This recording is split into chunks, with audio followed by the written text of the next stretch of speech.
চুলচেরা হিসেব করলেও জীবনের অঙ্ক মিলবে না। রঞ্জিত মল্লিকের সঙ্গে সহমত মেয়ে কোয়েল, কিন্তু হঠাৎ করে কি এমন ঘটলো? কেন এত অঙ্ক মেলামেলির প্রসঙ্গ উঠছে? ইতিমধ্যেই ভাইরাল হয়েছে রঞ্জিত মল্লিকের নাচ, সোশ্যাল মিডিয়ায় উঠেছে ঝড়। স্বার্থপর ছবিতে বাবা মেয়ে জুটি ফের পর্দায়। রঞ্জিত মল্লিকের সঙ্গে কাজের উত্তেজনা কেমন? রঞ্জিত মল্লিক কেন বললেন 5 হাতের আঙুল সমান নয়? তবে কি বাবা মেয়ের সম্পর্কে ভয়ানক কিছু ঘটে গেল? দেখুন, রঞ্জিত মল্লিক পুজোর সময় কেমন কাটলো তা জানাতে গিয়ে বলেন, ভালোই, তবে একটু স্ট্রেনিং হয়েছিল।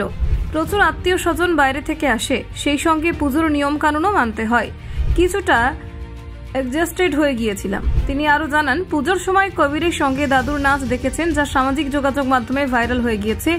রঞ্জিত হাসি দিয়ে বলেন, নাচের প্ল্যান একদম ছিল না, কিন্তু ঢাকের আওয়াজ শুরু হলে শরীর আর মন কেমন যেন নাচতে শুরু করে।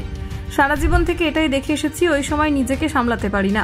কোয়েল মল্লিক এই মুহূর্তে মারাত্মক ভাইরাল হিসেবে বর্ণনা করেন। তিনি বলেন, বাবার বয়স যখন 5-এ চলে যায়, তখন এমন মুহূর্তে মনে করিয়ে দিতে হয় যে এবার থামতে হবে। পুজোর সময় পরিবারের সঙ্গে সময় কাটানোতে রঞ্জিত বলেন, ওই কটা দিন বাড়ি থেকে আমরা মোটেও নড়তে পারি না। 5 দিনের জন্য 365 দিনের গল্প হয়, আর সব আত্মীয় স্বজন আসে।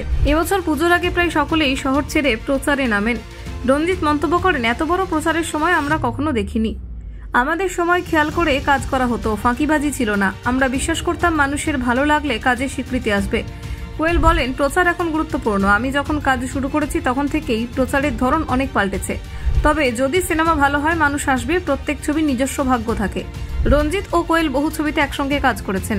2003 সালে কোয়েল নাটের গুরুতে এসেছিলেন এবং রঞ্জিত তখনই ছিলেন। এরপর চাঁদের বাড়ি, প্রেমের কাহিনীতে কাজ করেছেন। এবার তারা স্বার্থপরে আবার স্ক্রিন শেয়ার করেছেন। রঞ্জিত হেসে বলেন, কোয়েল হয়তো বলেছিল আর বাবাকে নেব না, তবে গল্পটি এত বাস্তবিক ছিল যে রাজি হয়েছি। কোয়েলও বলেন, বাবার সঙ্গে কাজ করা দারুণ, গল্পটা ঘরে ঘরে সত্যি। চরিত্রটি বাবার মতো, যার সব স্যাক্রিফাইস করবে কিন্তু অন্যায় সহ্য করবে না। রঞ্জিত যোগ করেন, গল্পটা আমার পছন্দ হয়েছে। জয়েন্ট ফ্যামিলি, ভাই বোনের মধ্যে সুন্দর সম্পর্ক। এখানে আমার চরিত্র একজন আইনজীবীর এবং কোয়েলের চরিত্রও একজন লয়ারের। দীর্ঘ সংলাপ মনে রাখতে হয়েছে। ট্রেলারে স্বার্থপর বিষয়টি উঠে এসেছে। কোয়েল বলেন, ভগবানের আশীর্বাদ কখনো কাউকে স্বার্থপর বলে মনে হয়নি। আমরা একান্নবর্তী পরিবারে বড় হয়েছি, আনন্দ ভাগাভাগি শিখেছি। রঞ্জিত বলেন, শুধু লাভ ক্ষতি দেখলে হবে না, অ্যাডজাস্ট করতে হবে। 5 আঙুল সমান হয় না, কারো বেশি বা কম হতে পারে। মিলেমিশে থাকলে আনন্দে থাকা যায়।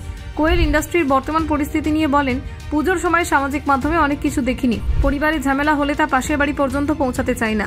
এই ইন্ডাস্ট্রিকে আরেক পরিবার বলে মনে করি। রঞ্জিত এবং কোয়েল দুজনেই মনে করেন, শিল্পী হওয়ার জন্য কিছুটা স্বার্থপর হওয়া জরুরি।